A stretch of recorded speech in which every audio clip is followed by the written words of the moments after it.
Hey, what's up you guys? This is Rob from Plays, and today it's time to shed our skins when we get dressed to kill with my latest Tennogen haul. Alrighty, so this round of Tennogen brings us a small smattering of Syandanas and helmets alongside a slew of new skins, as well as the ability to toggle primed options on and off of Tennogen creations. Lots of things to be excited about on this one. However, before we jump in, I always need to go over the disclaimer. As you all know, I have a very specific aesthetic and I tend to be extremely picky when it comes to customization. So first and foremost, do not think that I have forgotten anything. It's just that my mama raised me, right? So if I've got nothing nice to say, then I don't say anything at all. Unless of course you're an internet troll, then I will happily set you ablaze for the rest of the community to take note of. So please don't be offended if I don't spotlight something that you personally fell for, because if I'm gonna be frank with you, this is money coming out of my own wallet. That aside, remember that being dressed to kill is all about slipping into something that makes you feel good. So who the fuck cares if I do or don't like it, as long as it makes you feel drop dead gorgeous. Okay, so let's start with first things first. On the Tennogen skins, there will now be an option to toggle on or off primed parts on the frame, which I personally think is fantastic since certain ones look amazing with the embellishments, while other ones are better left to stand alone.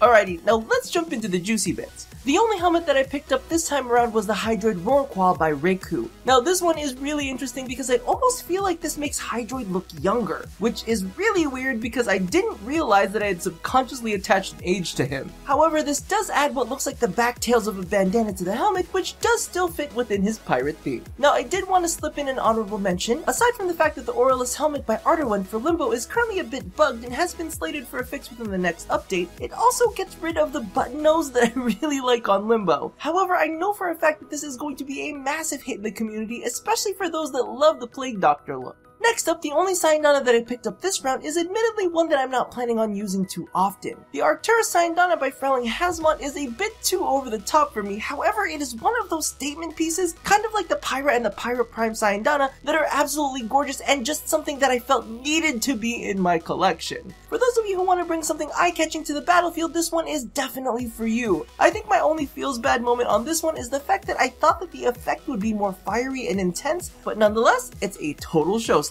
Alrighty, now we move on to the skin territory. I'm gonna start with the one that I was definitely anticipating the most, which was the Mesa Graxx skin by Faven_PS. As you all know, I had very high expectations for Mesa since she was primarily a fabric-based frame, and good fabric is one of Faven's trademarks. Now, to be honest with you, I wasn't sure about how I felt with this one in the previews, but once I got my hands on it and took a damn close look at all of those textures, I can personally attest that Faven has knocked it out of the park again. I had some concerns initially, but this has gone from one of my most scrutinized to possibly my favorite Graxx skin.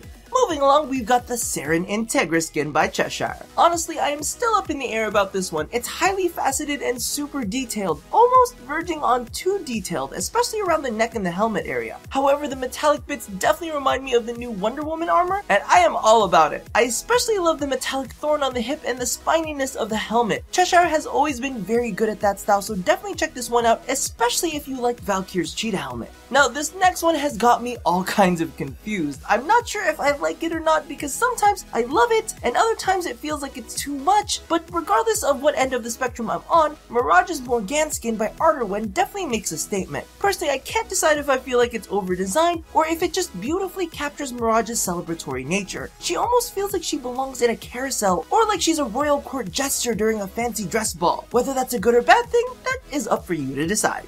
Next up, we've got Hitsu San's Bai Hu Skin for Ashe, and I have to say, this is an amazing departure for those of you who were not fond of the hyper-stylized Koga Deluxe skin. Both are totally gorgeous, but in very different ways. In his rendition, Hitsu San reins in Ashe's design into something far less distracting and a good bit more Genji-like. The sleek lines and strategically placed metallics give him a futuristic aesthetic, however the details on the chest and helmet give a bit of a contrast with an Old East influence. All in all, I think it is a great fit within Ashe's style spectrum. And last but not least is the Loki Incubus skin by Kaz and Volkovyi. Honestly, this was definitely one that I was highly skeptical about, but after playing around with the colors, I have to say that it is insanely badass. He looks like some sort of minotaur demon creature, and to be honest with you, Loki's always kind of looked like a trickster regardless of which incarnation he's been represented with, but this skin manages to make him look absolutely sinister, which I fucking love. I think it is a great take and I have not seen anything like this for him before. Now, I did have one honorable mention. If you're a big Nyx fan, I think you should definitely check out her Saikou Skin by Melayu. The big reason I'm mentioning this one is the fact that the default coloration that they show with this, for lack of a better term, is visually abrasive.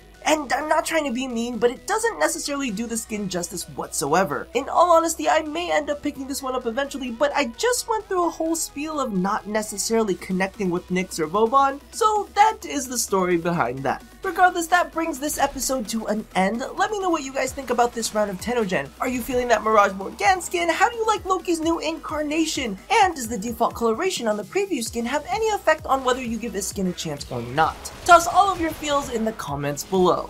So thank you all for watching this episode of Dressed to Kill. If you haven't already caught it, be sure to check out my big old palette overview as well as my most recent episode of the Daily Grind where we revisit Mesa. Now, don't forget to do all the things that I asked you to do at the end of every one of these, and as always, stay drop dead gorgeous.